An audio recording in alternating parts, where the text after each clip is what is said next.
Damn it. ఏంటిటా కుండబద్దలు కొడతా అట్ట.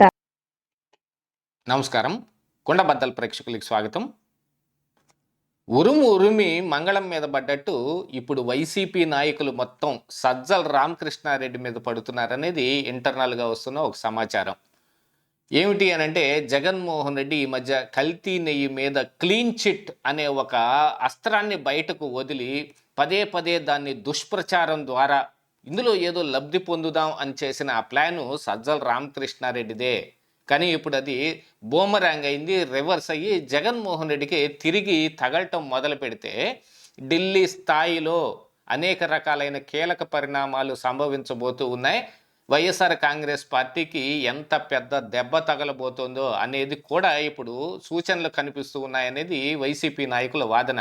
దీని అంతటి కారణం ఈ సజ్జల రామకృష్ణారెడ్డే. అసలు ఆయనది ఒక భస్మాసుర హస్తం.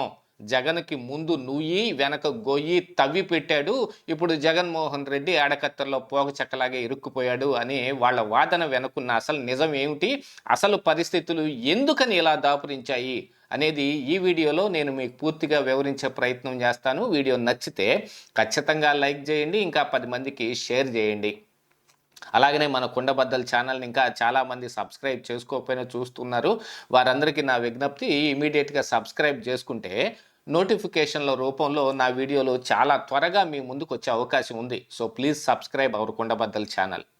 ఇక అసలు విషయానికి వస్తే, సజ్జల రామకృష్ణారెడ్డి పరిస్థితి ఈ రోజున జగన్మోహన్ రెడ్డి 2 లాగానే ఉంది. పార్టీలో అలాంటి పరిస్థితి ఉంది. ఈ రోజున జగన్మోహన్ రెడ్డికి ఏదైనా ఒక సలహా వస్తుంది కానీ, లేదు జగన్మోహన్ రెడ్డి ఎవరి మాట అయినా వింటున్నాడు అని అంటే అది మళ్ళీ సజ్జల రామకృష్ణారెడ్డే. గతంలోనూ ఇదే పరిస్థితి ఉండేది, ఇప్పుడు మళ్ళీ ఇదే పరిస్థితి ఉంది. కాబట్టి ఇప్పుడు జగన్మోహన్ రెడ్డి ఈ విషయంలో అంటే కల్తీ నెయ్యి అంశంలో పూర్తిగా ఇరుక్కుపోవటానికి సజ్జలే కారణం అని మరి బ్లేమ్ మొత్తం ఆయన మీద వేశారు. మరి ఇక జగన్మోహన్ రెడ్డి ఈ విషయాన్ని నిజంగానే సజ్జల రామకృష్ణారెడ్డి ఇచ్చిన సలహా మేరకే ఇలా జరిగిందా, లేకపోతే ఆయనే సొంతగా ఆలోచించుకున్నాడా తెలియదు. కానీ వైసీపీలో ఏదైనా ఒక ఎదురు దెబ్బ తగలగానే ఎవరినో ఒకరిని బ్లేమ్ చేసేస్తారు.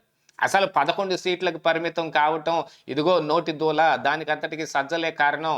సజ్జల రామకృష్ణారెడ్డి ఆడిన ఈ దిక్కుమాల నాట మూలానే జగన్మోహన్ రెడ్డి ప్రభంతా కోల్పోయాడు అని గతంలో కూడా వచ్చింది.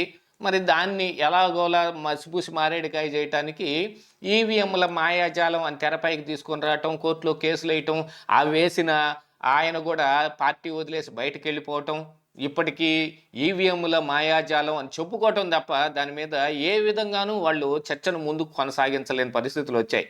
ఇక లిక్కర్ స్కాములు కానీ, నెయ్యి కల్తీ స్కాములు కానీ, వీటన్నిటి మీద ఇప్పుడు విపరీతమైన చర్చ నడుస్తుంటే, మొన్న కల్తీ నెయ్యిలో ఎన్డీఆర్ఐ ఇచ్చిన రిపోర్టు ఆధారంగా సిబిఐ సిట్టు కోర్టులో దాఖలు చేసిన ఛార్జ్షీట్ ఆధారంగా మనకు క్లీన్ చిట్ లభించేసింది అని ఒక ప్రచారాన్ని తెరపైకి తీసుకొచ్చారు. అది సజ్జల ఇచ్చిన ఐడియా కావచ్చు, లేకపోతే జగన్కే సొంతగా పుట్టింది కావచ్చు. కాకపోతే ఇక్కడ ఒక విషయం ఏమిటి అనంటే, జగన్మోహన్ రెడ్డి కనీసం తాను మాట్లాడబోతున్న విషయం కూడా ఆయనకి ఏమాత్రం పరిజ్ఞానం ఉండటం లేదు అనేది నిక్కచ్చిగా ఆయనకి ప్రెస్ మీట్ల ద్వారా అర్థమైపోతుంది. చదివిన పేజీనే మళ్ళీ చదువుతూ, లేకపోతే చెప్పిన మ్యాటర్నే మళ్ళీ చెబుతూ ఫ్రస్ట్రేషన్ తోటి ఆయన చెబుతున్నాడు అనుకుంటున్నారు కానీ ఆయనకు విషయ పరిజ్ఞానం ఉండటం లేదు. అదంతా సజ్జల తయారు చేస్తున్న స్క్రిప్టే. ఆ స్క్రిప్ట్ని ఆయన మళ్ళీ యథావిధిగా చదువుతున్నాడు అనేది ఇక్కడ ప్రజలందరికీ అర్థమైపోతూనే ఉంది.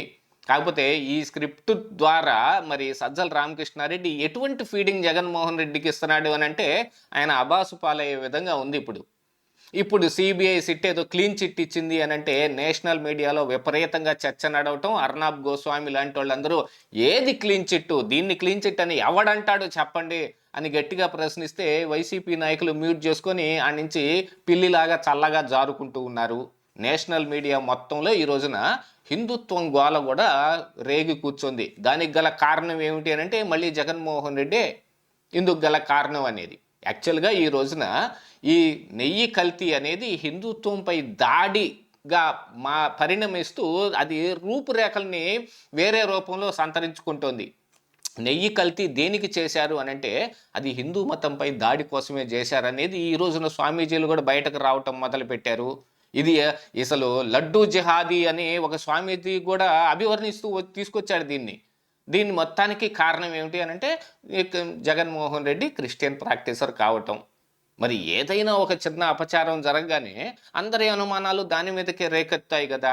అలాంటి అంశంలో కీలకంగా వ్యవహరించాల్సిన ఈ సమయంలో కూడా దిక్కుమాలిన సలహాలు ఇవ్వటం మూలాన జగన్మోహన్ రెడ్డి ఇలా ముందు నుయ్యి వెనక గొయ్యిలాగా పరిస్థితి ఏర్పడిందనేది వీళ్ళందరి అంచనా.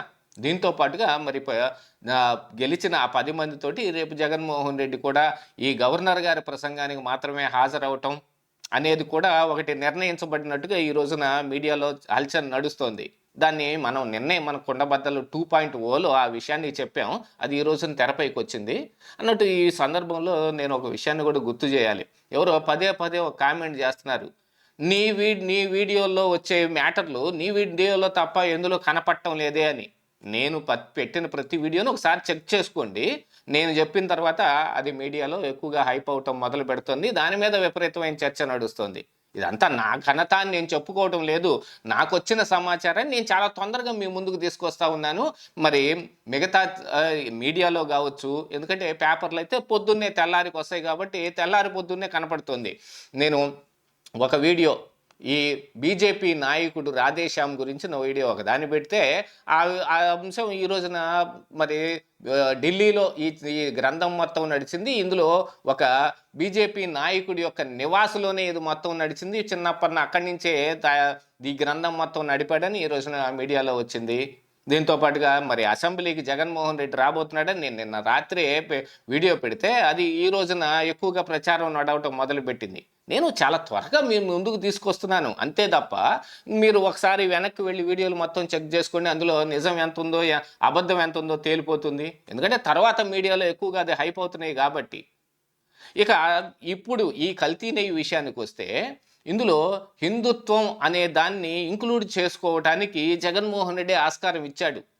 జంతు కొవ్వు అని ఇందులో లడ్డూలో నాన్ వెజ్ కలపబడలేదు కదా అని మళ్ళీ ఆ తర్వాత ఎనిమల్ ఫ్యాట్ అని దాన్ని సరిదిద్దుకునే ప్రయత్నం చేసిన పామ్ ఆయిల్ తోటి పామ్ కెర్నాయిల్ తోటి ఇక రసాయనిక ఈస్టర్లతోటి కెమికల్ లడ్డూను ఒక దాన్ని తయారు చేసి ప్రజలకు వితరణ చేసిన తరువాత ఈ రోజున క్లీన్ చిట్ లభించింది అని చెబితే అందులో క్లీన్ చిట్ ఏముంటుంది అనే వ్యవహారాన్ని కూడా నేషనల్ మీడియాలో కూడా హైప్ చేసి ఎటు వెళ్ళలేని పరిస్థితిలోకి వస్తే వైవి సుబ్బారెడ్డి తన నోటితో తానే ఒప్పుకోవాల్సి వచ్చింది. ఇందులో కల్తీ జరిగింది, కాకపోతే ఎనిమల్ ఫ్యాట్ లేదు అని. ఆ విషయం కూడా ఇక బయటకు వస్తుంది. లప్సా అనే కెమికల్ని దేనికి వాడతారు అని అంటే కేవలం జంతు కొవ్వుని దాంతో వాష్ చేస్తే ఆ విషయం పరీక్షల్లో బయటపడకుండా ఉండటం కోసం. ఇక ఎన్డీడీబీ రిపోర్టు అని కూడా వీళ్ళు కలుపుకుంటున్నప్పటికీ ఎన్డీఆర్ఐ ఇచ్చిన రిపోర్టు మీద మాత్రమే సిబిఐ సిట్టు ఛార్జ్షీట్ వేసింది తప్ప అందులో ఎన్డీడీబీ ఫలానా మాట చెప్పిందనే ఉదాహరణే చేయటం జరిగింది కానీ దాంట్లో పరీక్ష చేసినట్టుగా నిర్ధారణ చేయలేదు. ఈ విషయాలన్నిటిలో జగన్మోహన్ రెడ్డిని అడ్డంగా బుక్ చేసేశాడు సజ్జల రామకృష్ణారెడ్డి అనే ఒక ప్రచారానికి నిజమే అన్నట్టుగా కనపడుతోంది కదా. ఇదే ఈరోజు కుండబద్దలు.